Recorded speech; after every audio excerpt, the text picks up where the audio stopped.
तरीका से जाल बिछावेला लागता कहियो हमके फसादी। सुनो ये सखी मलहवा के बेटा लागता कहियो गरई धरा दी। सुनो ये सखी मलहवा के बेटा लागता कहियो गरई धरा दी।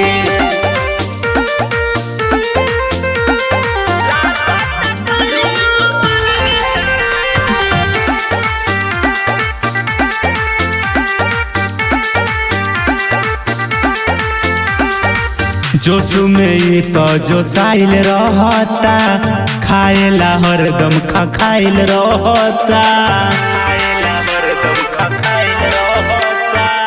जोश में तो जो साइल रहता खाएला हरदम खाइल रहता।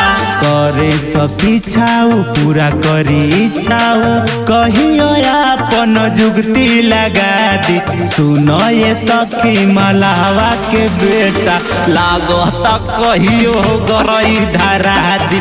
सुनो ये सखी मलहवा के बेटा लागता कहियो गरई धरा दी।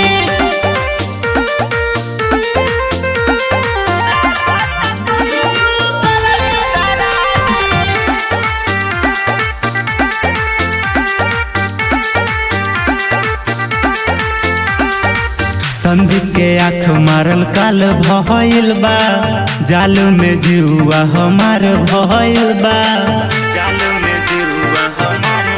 सखी हो दिनेश के आँख मारल काल भइल बा जाल में जीवा हमार भइल बा। राकेश रसीला हो मिलल बा पापी लागता कहियो सच में फसा दी। सुनो ये सखी मलहवा के बेटा लागता कहियो गरई धरा दी। सुनो ये सखी मलहवा के बेटा लागता कहियो गरई धरा दी।